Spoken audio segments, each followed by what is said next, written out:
Hey there, everyone. Happy quarantine.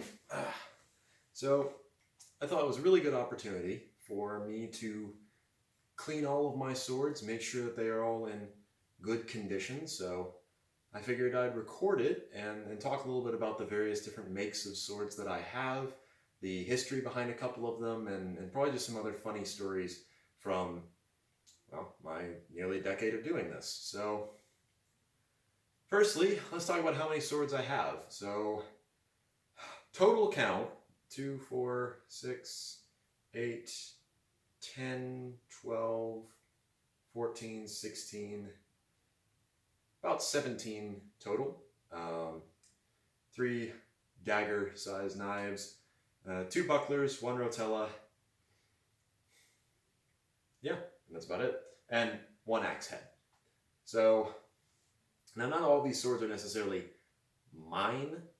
In the case of a couple of them, they're ones I got for the school, but they are kind of technically mine. This one, which we'll talk about in a minute, is actually my father's. Things like that, but they're in my life, or I use them for sword-related purposes enough that I'm in charge of them. So let's go ahead and start off by going with my arming sword. So first off, in case you don't know what an arming sword is, this is an arming sword. Specifically, this is the Albion 133. A lot of people will say I-33, but that is not correct. It is 133. It is named after the shelf that the manuscript is named after sits on. It is also referred to as the Walpurgisfechtbuch or Walpurgisfechtbuch.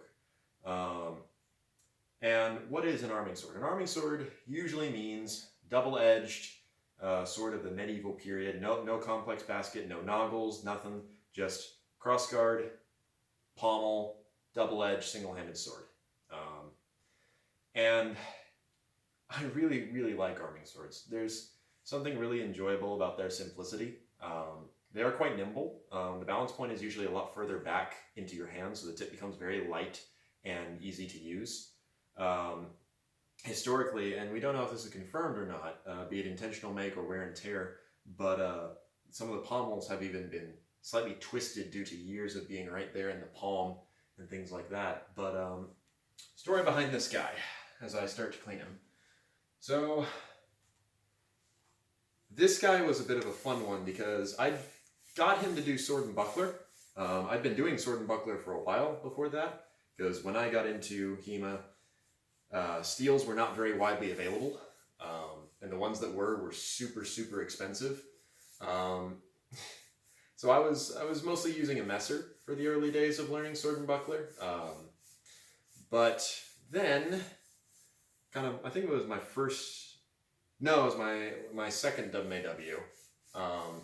In case you don't know, WMAW, Western Martial Arts Workshop, is like sword college. It's the greatest event, in my opinion, that you can go to on this continent. And usually at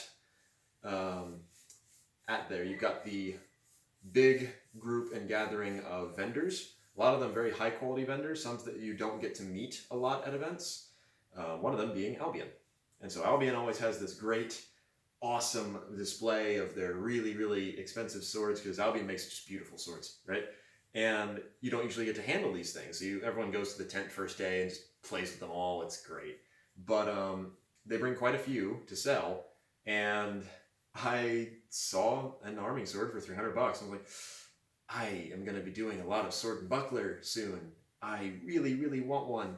And all of my former schoolmates, because at that time I just started teaching on my own, really, all of my former schoolmates were peer pressuring me into getting it. And I went back and forth on it for about a day, and then I got it, and I sent a text to my students saying I was weak, with a picture of my new arming sword. How has it served me and held up? Beautifully. Albion level craftsmanship, so what can you expect? It is just fantastic. No bends, a little bit of nicks here and there, as you would expect from any sword that you clang against another sword, but in general, no major damage whatsoever. Really the only complaint I have about this sword is that I don't use it as much as I'd like to. I mean, I study quite a few systems and I practice quite a few systems actively, and I wish I had more time for them all. But I wholeheartly recommend this sword if you are a sword and buckler practitioner, if you have an interest in arming sword work in general, or just you really like collecting high quality, well made pieces of steel. This is also just fantastic. So let's talk a little bit about the cleaning process while I finish this off, because not a lot of people know how to clean their swords. So first thing I did was I ran them over with a Scotch-Brite pad. You can get those at any hardware store, at least as soon as the plague ends. And those are good for just getting off surface level rust. What I'm using right now is a metal eraser. It's literally called the Super Eraser. What it does is it just really helps get those deep gouges, some even light burrs out of the sword. It's always good to hit over once or twice. Particularly good for using on your pommels, or right here on the inside of the blade where your thumb is going to be all the time, and leave a thumbprint. Oddly enough though, this pommel in particular basically never rusts. It's the funniest thing. Albion pommels basically never rust. I don't know what it is. It's something that they do, but I never have a rust problem with this guy. So now that I have cleaned him a little bit, I'm going to put him back over here and we'll oil all the swords. Well, no, I'll go ahead and oil the sword now. So what oil do I use? I use Baristol oil. It comes in this green can, looks like this, don't drink it. Baristol oil is meant for firearms, leather, knives, tools. I'm reading off the front of the can, of course. But it's what I've always used on my swords. It really just does a bang-up job, to be honest. Easy. Looks like we're going to have a guest appearance from my dog. Hey. So, hey buddy. Buddy, I don't want you to step on the swords. Give me just a moment. Right, sorry about that. But, so as I was saying, I take Baristol and I coat them, and it never really gives me problems. Now, when I first moved down here, I was having to coat them all the time. Just all the time. Eventually they got enough of the sort of inlaid coat that I don't need to quite as much, but it was definitely a bit of a struggle at first when I got used to this very southern climate. These days what I store most of my swords in is a gun sock if they don't have their own scabbard. And in case you don't know what a gun sock or a rifle sock is, it's literally that. It's a giant sock for a gun or rifle. What's great about them is that they're pretty cheap, pretty easy to get, and they fit a sword shape. So that's what I store those in. All right, next on the list, the A&A Arms and Armor Messer. Now, I wish this Messer had a special story. It doesn't really, but the type does. So, Arms and Armor is, in my opinion, the second best arms makers in America. I only say second best because they make a wider variety of things versus Albion kind of just specializes in swords. And so they can focus their attention a lot more on those things. Though Arms and Armor makes some very beautiful swords. So, the A&A Messer. So first off, what is a Messer? A Messer, langes Messer, grosse Messer, Kriegsmesser, it's a knife. Messer means knife, right? As you can see, it's got the slotted, let me get up close to the camera, getting my squats in for the day. But, as you can see, it's got that slotted handle, right? This is characteristic of how the Messer was constructed. It's the exact same as any kitchen knife that you'll find. And Messers are usually, pretty much always, single edge with the long edge, and then they've got a clip point short edge usually. Now this, being a trainer, doesn't have quite as much shape. My Albion one does, but this was kind of the main Messer trainer that you could get when I first started. Albion makes its Messer as well, and we'll see that in a moment, but this was the one that people weren't afraid of. So for quite a while, this was pretty much the Messer trainer that everyone was using. Benefits of this guy. I mean, one, it's a really, really comfortable sword. It feels really great in the hand. I can work from it very easily. The noggle is robust. This crossguard rattles a little bit because we've been using it quite heavily, but that's nothing to be worried about. If your crossguard rattles a little bit, that's fine.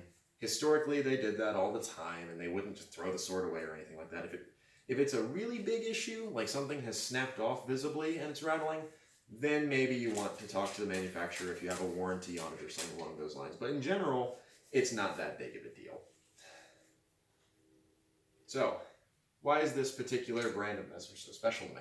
Well, for one, these are the ones that I fought with. So my first ever steel tournament was actually messer. I fought in Long Point of, I think it was 2014 maybe? I don't remember. But it was either 2015 or before 2015. But I fought in Long Point, and my first couple tournaments were, I did rookie longsword, which at the time it wasn't actually rookie longsword, it was just synthetic longsword, because not everyone had steels back then. So that was kind of the way we all got around it, was we had a synthetic tournament. And usually that was kind of the unofficial rookies tournament, but there were still some rather experienced people in that who just didn't have a steel. And then messer. Now messer didn't have a synthetic component, it was bring your own steel, as most tournaments are nowadays. So I had to get myself a steel. And the only one I could actually get my hands on, because there were only two really out for offer. One of them was from one of my classmates who wasn't sure if he was going to compete, so he'd be using it if he was. And the other was actually from my teacher, Jonathan Gordon, who's left-handed, which meant that I would have had to fight with the messer backwards, which I wasn't going to fight left-handed. I was going to fight with it holding it right-handed, like this, with the spine presented, which would have been fine. It just would have been really, really weird. However, unfortunately and fortunately, my classmate, I think he tore his ACL or something along those lines, but lo and behold, the messer was suddenly up for grabs, and you bet I jumped on it. That messer, I ended up keeping in my gear bag for quite a while because he was on the mend, so he didn't need it. So I kept that in my gear bag for quite some time and used it in class, and honestly got really, really interested into messer, because I was already interested in it, but I got really, really into it because I had a steel to practice with. That makes a difference. Complaints about the sword. I don't really have many, other than the grip is maybe a little bit long, but when you're wearing heavies, that's kind of nice. However, because the grip is slotted wood and is quite slick and thin, when you're wearing heavies, what I recommend you do, if you're going to fight in a tournament with one of these, I recommend that you take some bicycle handle material, like bicycle handle leather, and wrap this this grip. Makes it a lot easier. There we go. That's looking much better. Okay, let's move on, shall we? So, next up, the Albion Maxbruder, right? This is Albion's training messer. So first off, let's start with the name. What does Maxbruder mean? It means the Brotherhood of St. Mark. The Brotherhood of St. Mark, the Maxbruder, were a sanctioned guild of fencers, sanctioned by the Holy Roman Emperor. So officially licensed and all that to teach the way of fencing. This messer is named after them. And specifically, I'm not sure, but I think it does take its name specifically from Peter Faulkner. If you don't know who Peter Faulkner is, he is the source for, if you look up the Captain of the Guild, which is his treatise. He was the Hauptmann of the Maxbruder Guild, I think it was 3 times, which meant that he was the head instructor, the most proficient, the representative of that guild. And Faulkner is interesting because he was a messer man. Like, messer was his thing, right? It was what he loved. And his longsword actually is a lot like his messer, and it leads to very interesting interpretations of how you can move with the longsword. Being a professed messer man myself, I took a lot of that advice into the way I fight. I want to dive back into it again soon and start working like that. But that's where this gets its name, I think. I don't know if that's what Albion was actually intending, but it's a cool story nonetheless. So, I mentioned earlier that a lot of people are afraid of this thing. It's got a very wide blade, but it doesn't actually hit that hard, and it is not that heavy. It's lighter than the A&A, for sure, but any sort of practice and this, you can make this not hit too hard. Its edges are plenty round. It's fine, really. What I really like about this messer in particular is that it looks like a messer. Right? It doesn't look like a training sword. It looks like a real one. It has that wide, intimidating blade, so when you come up to someone in Lugisland, the watchtower, which is up here, they back away. They're like, okay, that is something I'm afraid of. I also really love how it shows the clipped point, because that way I can purposely target and aim, and it doesn't have a rolled tip. I really hate rolled tips on messers. I hate rolled tips in general, but I really hate rolled tips on messers. Now, this messer is actually secondhand. I did not get this new. I got this from my teacher, David Rao. I was in the market for a messer after fighting at Longpile. I was like, I want a messer, I want a messer. And he's like, okay, I'm selling mine. I've been abusing it for years. I have no idea how old this sword is, but it has no rattle whatsoever, no serious dings. This thing is a beast. And I bought it for 300 or so bucks new, and used, that is. New, I think it's closer to like 400 or something, maybe 500. But it's a great sword. I wish that more tournaments would allow you to use it, though. That's the downside, is that a lot of tournaments don't allow you to use it. I think that opinion has changed quite a lot recently, but the only tournament I was allowed to use it in, I won silver. So I like this sword. Drawbacks, there really aren't many. Apart from its, of course, perceived reputation, it's in general an excellent investment. If you want a robust messer that is not going to break, go for one. If you can find one used, that's really the way to go for it, because new, they are still quite pricey. The only other complaint I have about this sword is it's got the Albion cord wrapped grip. Oops. Anyway, it's got the cord wrapped grip, which is fine, but I don't know. It's a little strange, because I'll explain, oh, it's a knife, and I can point on the ANA and say, look, it's got the same construction as a knife. Versus on this, I'm like, look, it's got cord wrapping, like a knife in your kitchen. It just kind of messes up with the narrative when you're speaking to the public. I like how small the noggle on this guy is. It's a very small noggle, so I gotta make sure I can do the techniques right. And it's got a shaped crossguard, which I appreciate. I'll bring it up close to the camera here. What I mean by shaped crossguard is that it's got that sort of flaring, that nice little detail to it, which I appreciate. I like a pretty crossguard. We all like a pretty crossguard. So that is my ANA, and actually, not my ANA, my messers. One more point I want to make out. You'll notice that right there is very dark compared to the rest. That's because of how many thumbs have been pushed there. Your sword, especially your messers, are going to get a patinaed thumbprint.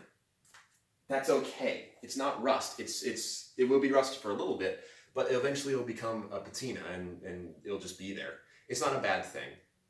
As long as you keep it clean, that will gradually increase, but unless it's getting particularly dark, it's not a worry at all. Okay, so that deals with my single-handers of the medieval period. So now let's go ahead and jump up to the rapiers. And I will start off with my first rapier. So this is my Hanwei rapier that it's probably the only sword here that I genuinely don't like. So that's a bit of a thing, right? It's like, oh, I love all my children, just maybe not equally. No, this one I genuinely don't like. Now, the reason I don't sell it is because I can use it at the school.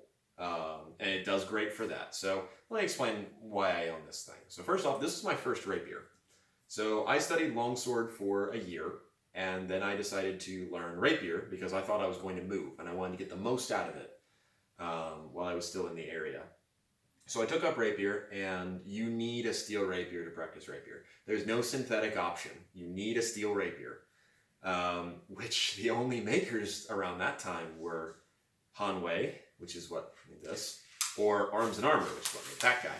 I could not afford an Arms and Armor. So I used my credits at the school to get this guy down to 75 bucks. So this is a 75 buck rapier, and if you apply that to it, this thing is fantastic.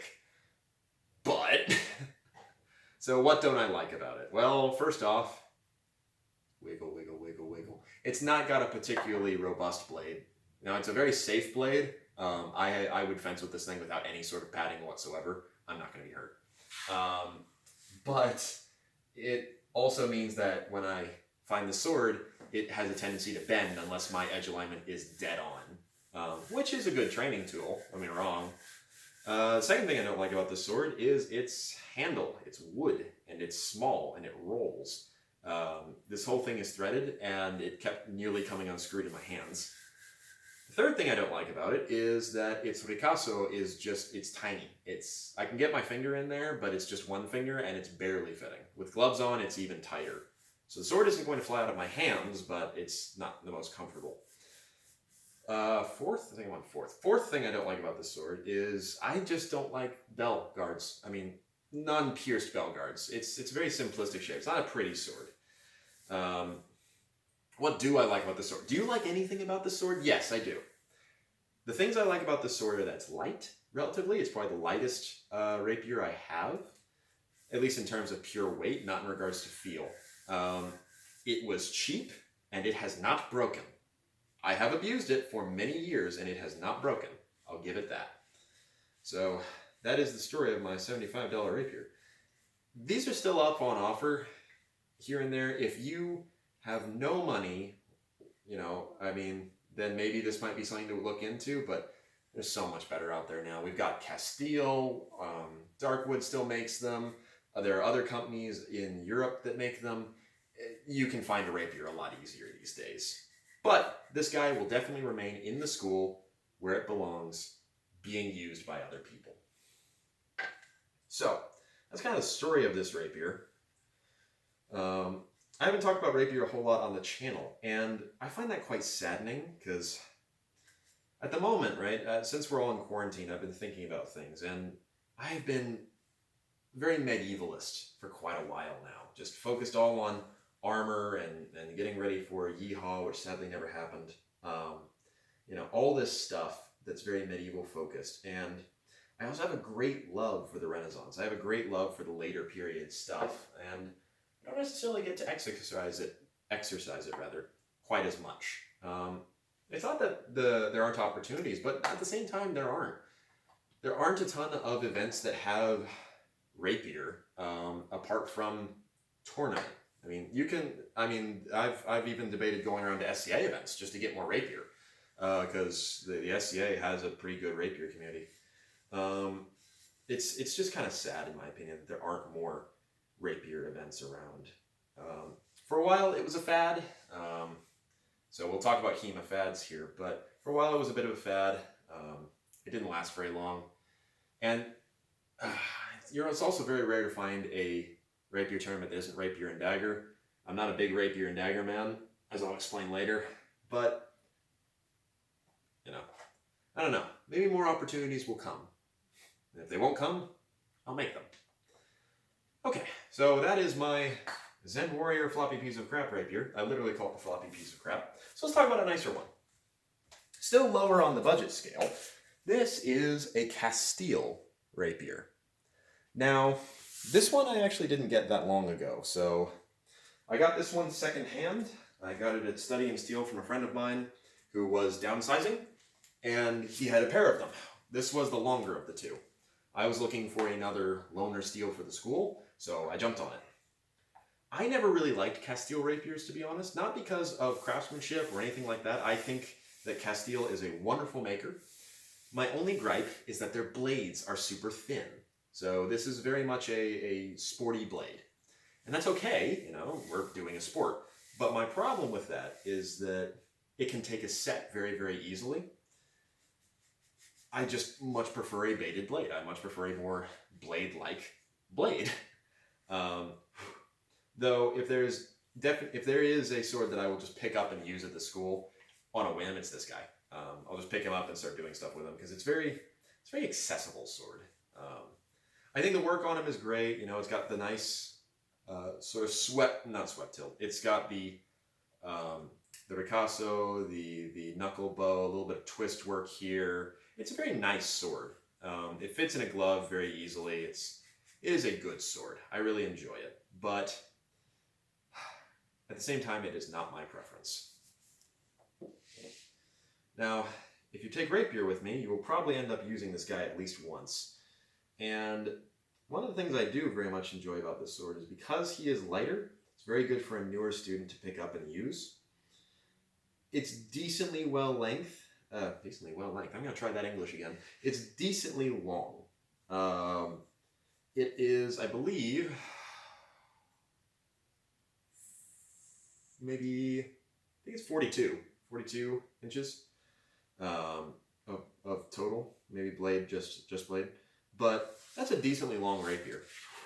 But it's that long without being terribly heavy, which is really good for a new person because starting off rapier can be quite intensive. I mean, it's a lot of weird motion to learn. It's a lot of learning to hold yourself up via muscles you haven't paid attention to probably ever in your life. And now suddenly they are forced to perform, which makes life quite difficult sometimes. This guy, on the other hand, very approachable, very nice for a newer person. So let me go ahead and oil him up. Now, some people ask me what's the proper length for swords. When it comes to a rapier, there is actually a historical, a historical reference. It is that you should be able to set it on the ground, and right here, where the blade meets the guard, should be at your navel. So mine should actually be 48 blade inch, but I find that personally too long for the way I fight. The reason being is that if I miss, I have a long time to get that blade back in front of them. And so I much prefer to fight with a 42. So every master will have their own recommendations here and there, and you may know of some others, but that is my personal, what I recommend for any sword is that you should pick it up and you should be able to place your hand onto the shoulder of your buddy and withdraw your arm. If your blade is too long to be in front of them in a usable distance, the sword is too long for you. I find this always works out because you're going to end up grappling at least a couple times. And if it's longer than your own personal wingspan, at that point you're basically using a montante, which is fine if you're doing montante. Most of us are not. All right, next sword on the list, my Darkwood rapier. So, this guy was a long time coming. So, I haven't held it in a while, feels really good. But, Darkwood, in my opinion, makes some of the best rapiers. The amount of customization they give you, it's great. And they also give us baited blades. So what is a baited blade? A baited blade is meant to mimic a historical blade. It's basically like having an Albion, but as a rapier. It's great. It means that it's got that historical weight, it's got that historical feel. I've held a lot of antique rapiers, believe it or not, and it feels like that. It also is much less likely to take a set. The only downside is you do need to wear some padding when you fence with these. We're wearing protective gear anyway. So, this one's fun because it took me so long to finally settle down and get it. It was only when I decided I was going to start teaching rapier that I got it, because the demand was there. So, I had to take a long time to decide what kind of hilt I wanted, because there's a lot of different options for hilts. I mean, people have been making all sorts of blade shapes and all sorts of hilt shapes, especially in the Renaissance. You know, customizing is everything, and I could not decide what I wanted. However, I went to the Baltimore show. If you don't know what the Baltimore show is, it is the largest antique weapons show in the United States. I hope that at some point I get to go back there, because it is the best opportunity for you as a historical fencer in the US to handle antique arms. And when I was there, I found an antique rapier with this hilt, and I picked it up and it felt great. And I said, okay, that's the hilt I'm going to get. I have no regrets. So characteristics of this hilt are that, one, it does not have a knuckle bow. It is symmetrical, so I can flip it around, I can switch hands, it's perfectly symmetrical in all planes. It is a bell type guard, which normally I don't like, but the pierce work makes up for it, in my opinion. And as for the curved quillions, I just think that's fun. So this guy is customized by me. You get to pick all your options, and this is what I went with, and I am so happy. Why the green hilt? It just seemed appropriate. Normally I don't rock green, but it just seemed really appropriate for this sword, so that's why I went with it. Now, the only downside of having a rapier is that cleaning it can be a bit of a pain, because you got to get up underneath the guard to make sure that you get where your hand's been sitting all clean, because rust can really get into these little gaps here, which is another reason that I like a more open style hilt, because it allows me to clean it very easily. It allows me to put my hand into it very easily, which is important if you're fighting from the draw. And if something goes wrong and I have to drop that sword, my hand is not locked in it. So something a lot of people don't think about is that grappling does still exist in rapier. However, the reason that it's usually not allowed is because your fingers are locked around that ricasso. If you twist it the wrong way, those fingers are broken, guaranteed. So usually it's not allowed. In this case, because of how open the guard is, I can very easily drop it.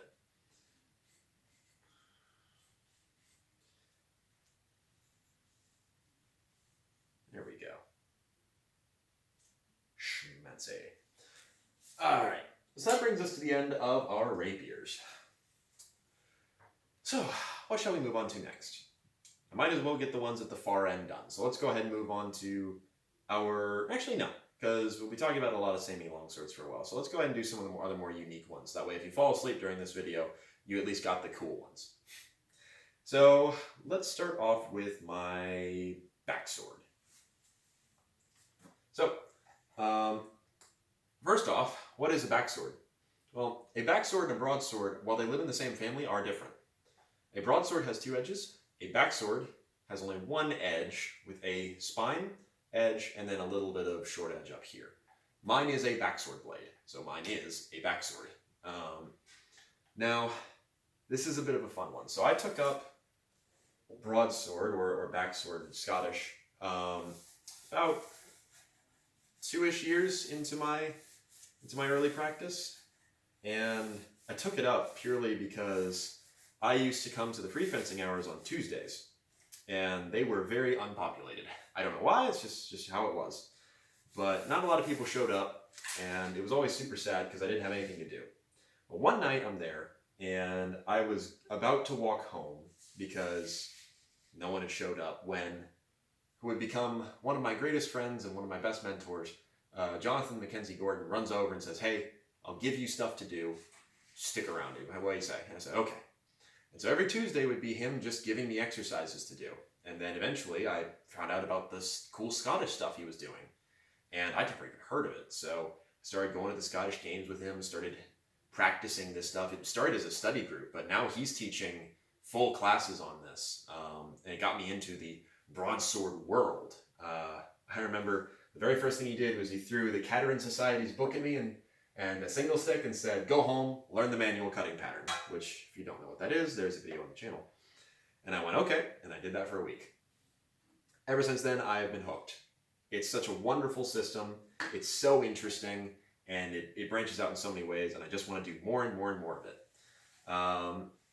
Now, as for this sword in particular, what makes it really unique is that, one, you'll not see another sword that looks like mine.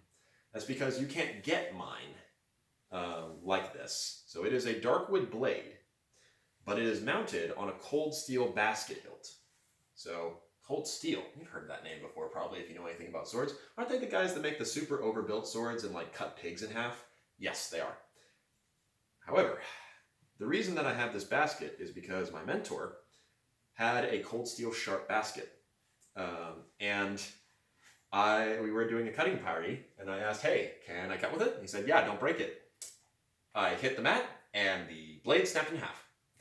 It was not my fault, but there was a weakness in the blade, and it snapped in half, and I was so mortified.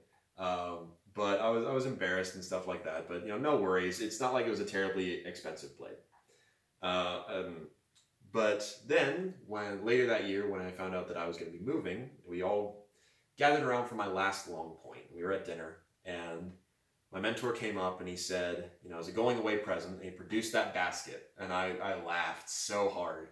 And they said, and to make sure you can make use of it, he pulled out that blade. And so I mounted it onto the basket. Now I had finally my own training tool. So that basket is super special to me. This sword is super special to me because It's got such a history to it. Took a little modification to get them to fit together, but it works great. And the thing I really like about this is that the basket isn't overbuilt. The basket is actually quite light and lively. It looks nice, a little bit Mickey Mouse ears, but it looks nice and it fits me really well. So I'm a big fan of this sword. I need to get another one. I need more swords. I always need more swords. Don't we all need more swords? But don't spend your money on swords during quarantine. Wait until afterwards. But let's move on, shall we? So let's talk about the other guy, and he's got a whole video all to himself. Let's talk about my Tolwar. So this guy, I am pretty sure is an antique. And I do have another antique sword, by the way, which I should do a video on, but I don't clean him because he's got a nice patina. The handle on this, the grip has a very nice patina, but the blade I like to try and keep in good order. So let's talk a little bit about where this sword comes from. So first off, if you don't know anything about Tolwars, I recommend that you watch either my general overview on this guy, my Tolwar First Impressions video, or you go look up Scala Gladiatoria here on YouTube, because Matt Easton knows way more about Tolwars than I ever will, and everything I've learned about Tolwars is from him. But to give you the basic rundown, a Tolwar, it comes from India. And they come in a couple different shapes, and they come in a couple different purposes, but Tolwars were pretty much their go-to sword. And they used them basically as far back as the medieval period, and probably before, and all the way up into the 20th century. Some places still use them. So for example, the Sikh still carry them. It's a big part of their culture to be martially prepared and stuff. But, which I just think is cool. But anyway, so I don't really have a ton of interest in the Indian subcontinent. It's not a big thing for me. I cannot say that I've ever really paid it a ton of mind. And even though I do British military swordsmanship, which fought this weapon, this system, it's never been something that really grabbed me. So why did I buy a Tolwar? Well, the reason I bought this Tolwar is because where I got it from was actually an SCA guy who had passed away. And his family was auctioning off his collection of swords. And I was like, okay, yeah, let's go ahead and see what they got. And I saw this Tolwar, and I was like, wow, you never see a Tolwar, and I'm pretty sure that's an antique. So I saw that they were selling it for $75, a $75 possibly antique Tolwar. And I thought to myself, you know, at the very least, I'm probably the only one that's going to appreciate that sword for what it is. I'm going to get it.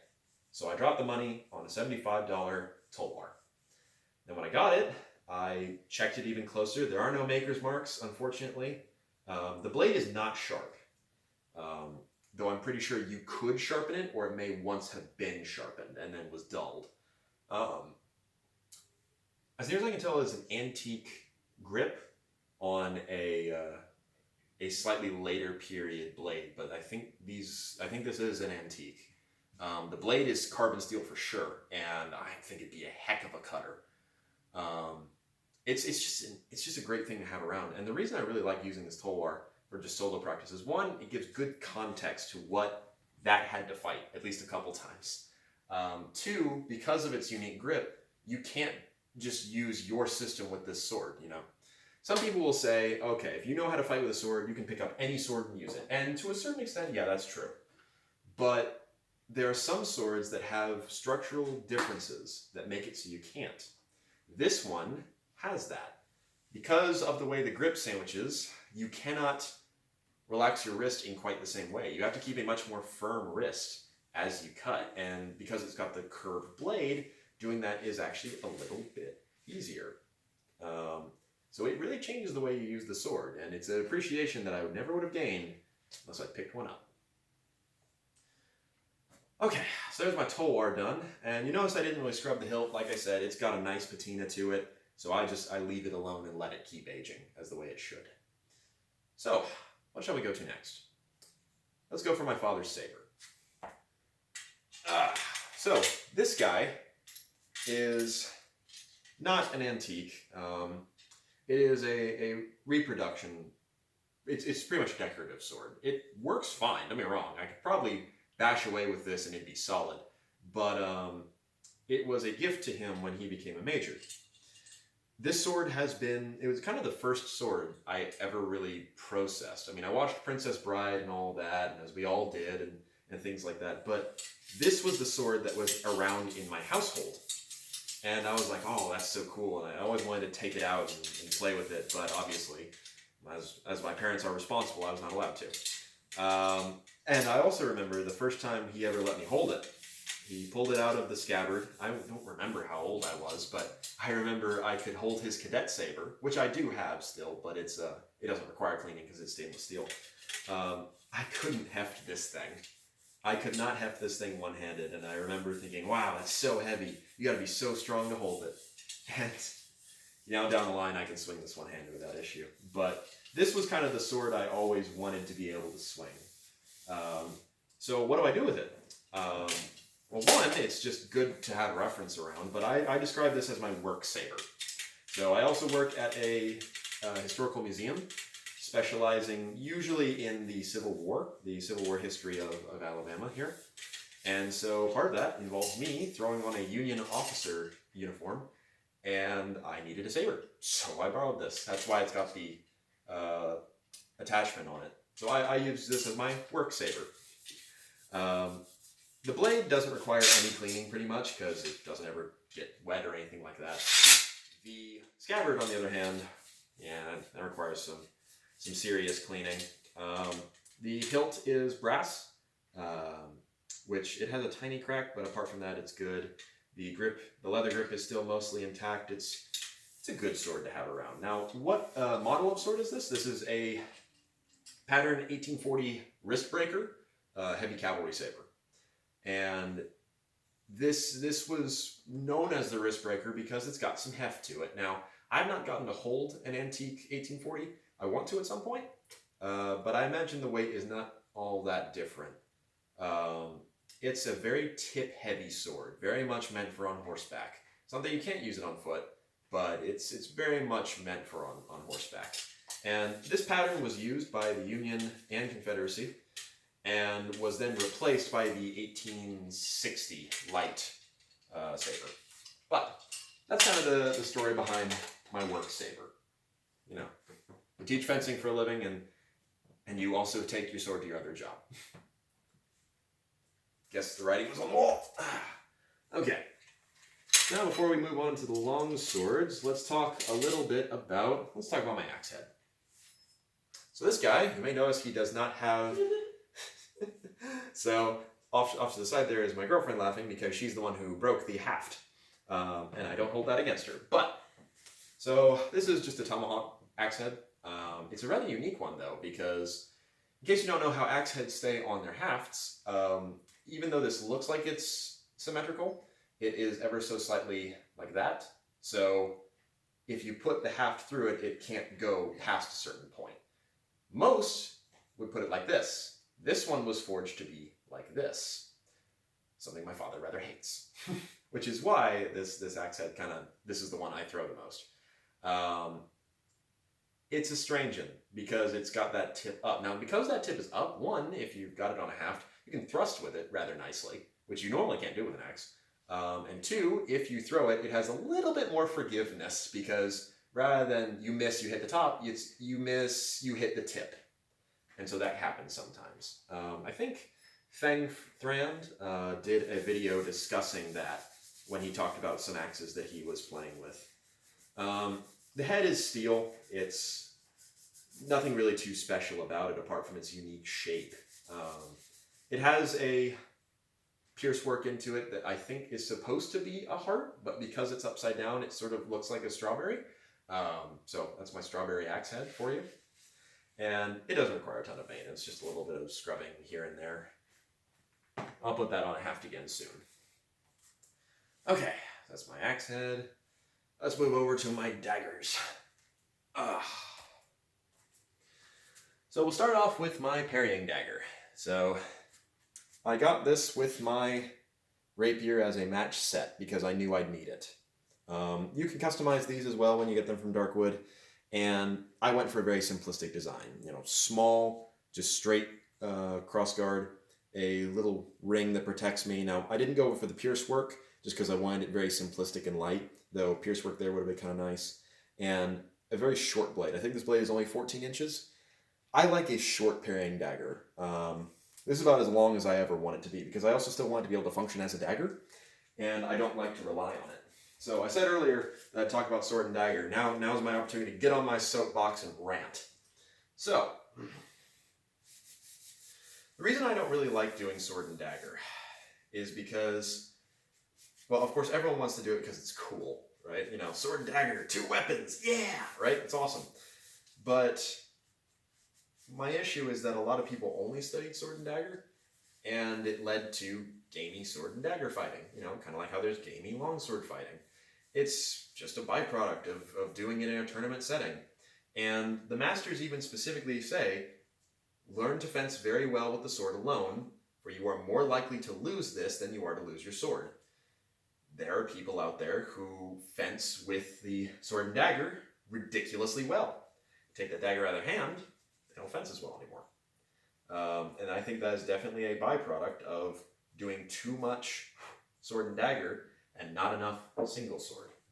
I also just find single sword more fun, because even if you do really like using your offhand, you can still do that. It's not even particularly hard. I don't know. It's nice to have as an accessory, but usually I don't actually use this dagger all that much unless I am specifically teaching or fighting with it. Okay. Next on the list, let's go over my rondel. So my rondel dagger, as you can see, doesn't actually have an edge. It has a point, but it is just a square spike with some nice forge work to it. This forge work is not meant to be, you know, it's like, oh, it's a triangular blade, which means it's impossible to stitch up, or any of those things you read in those creepy culty magazines with tactical stuff. No, what it is it's just, it makes it look nice. So rondel daggers are meant to be spikes, usually. They are for getting through thick clothing, through armor, and, well, through the gaps in armor, you know, mail, etc. And I wanted one really badly, but I needed one that I could use, you know, not just have, but use. Now, this is obviously not safe to use in training context or even in fighting context, but I can actually drill with it. Because it has no edge, I can do things very safely, and I'll usually just throw the sheath on it or even just a tip on it, and it's just fine. So this is quite nice, and it's good to have, especially for demonstrating Schlussel, which is when you lock someone's hand between these and hurt that little nerve right there. They get to feel it with an actual steel, which is, it's just nice. I never tell them they have to. I ask them if they want to, and they usually chose to, and then they never do it again. But, I don't know. It's their choice, not mine. Learning experiences and all that. Okay. Is that guy clean? Most of these don't require a ton of maintenance. So this one, my last knife for the day, this one is a bit special for me. So this is my knife. I call it my long knife. Some people say it looks like a kukri, maybe a little. Some people say it looks like a sax, maybe a little. It's just my knife. It's my long knife, and this was made for me. So this was made by some guy up in Pennsylvania this was a 19th birthday gift for me. I always wanted a sax, and so my father reached out and got this made for me, and I love this thing. It was made in the traditional way, so it was made via some clay hardening techniques on the edges, so it's got some really neat patterns on it that I can't really show you because of the lighting in here. But this knife is fantastic. I really do adore this knife. It does everything I might need it to do. It's great for taking off wrist-sized bits of brush or whatever, and I have with this. You can, if I sterilize it, I can eat with it. It's just, in general, a great knife to have on me. And it kind of looks not out of place with any sort of period I do. So it's quite nice to just have around. It fits very comfortably in my hand, and I usually brace my thumb on the back, and it's just a nice cutter. I need to sharpen it, but it's good. Reverse grip's not bad. Not my personal favorite, but it's okay. And so this guy is pretty much always with me. I always take it when I go to events. Let's oil him up.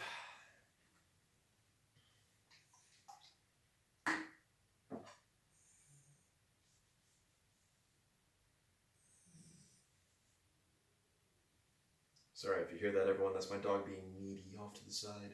Oh, poor guy. Okay. So, let's see what time we're at. Oh, wow, long time. So let's go ahead and split the video here, and we'll come back, and we will do my long swords and stuff in the next one. Cheers, everyone.